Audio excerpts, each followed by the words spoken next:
Andrea Brillantes, ibinalandara ang kanyang mga younger picture matapos akusahan nagparetoke. Matapos magtala ng numero 1 pwesto sa Top 100 Most Beautiful Faces ng TC Candler, ipinakita ng kapamilya star na si Andrea Brillantes, o mas kilala bilang Blythe, ang ilang throwback photos mula sa kanyang kabataan, noong siya ay 9 na taong gulang pa lamang. Ang mga larawan na ito ay naging isang patunay sa aktres na hindi siya sumailalim sa anumang uri ng pagpapaganda o enhancement. Isang pahayag na tinukoy niya matapos may isang netizen na mag-akusa sa kanya ng paggamit ng cosmetic procedures, partikular na ang pagpunta sa mga eksperto gaya ni Doc o sa madaling salita, isang pahiwatig sa mga kilalang doktor na nag-aalok ng mga treatment gaya ng "Salamat Doc." Sa isang TikTok post, isinagot ni Blythe ang komento ng netizen at nagsabi, replying to @lucia_05 pretty since day one baby pretty with or without enchantments. Ang ibig niyang iparating ay hindi niya kailangang magpa-enhance o magpaganda ng sobra upang mapansin ang kanyang natural na kagandahan. Ayon pa sa kanya, mula pa sa kanyang pagkabata,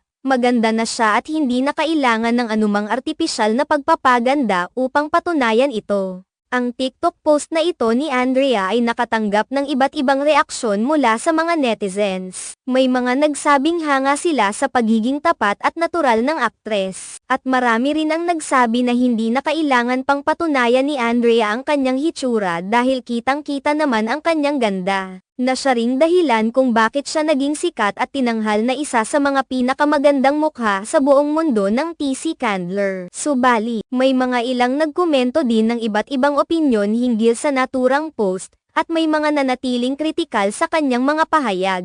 Gayunpaman, hindi ito naging hadlang para kay Andrea upang magpatuloy sa pagpapakita ng kanyang pagiging totoo sa mga tagahanga. Binigyan niya pa ng diin na kahit wala siyang anumang beauty enhancements, proud siya sa kanyang itsura at nakatutok siya sa pagpapalaganap ng positibong imahe sa kanyang mga followers. Ang isyu ng pagpapaganda at cosmetic enhancements ay isang matagal ng usapin, hindi lamang sa mga kilalang personalidad kundi pati na rin sa ordinaryong tao. Marami kasing mga kabataan at even adults ngayon ang mas pinipili ang magpaganda gamit ang mga procedures upang mapabuti ang kanilang itsura at self-esteem. Gayunpaman, ipinakita ni Andrea Brillantes na may halaga pa rin ang pagiging natural at tinanggap ang sarili, at wala sa mga enhancements ang tunay na halaga ng kagandahan. Ang pagiging tapat at natural na persona ay may kanya-kanyang halaga at hindi dapat ikahiya, kundi ipagmalaki. Sa mga oras na tulad nito, ang mga personalidad gaya ni Andrea ay may malaking papel sa pagpapalaganap ng self-love at acceptance. Pinapakita nila sa kanilang mga tagahanga na kahit ang pisikal na hitsura ay may kahalagahan,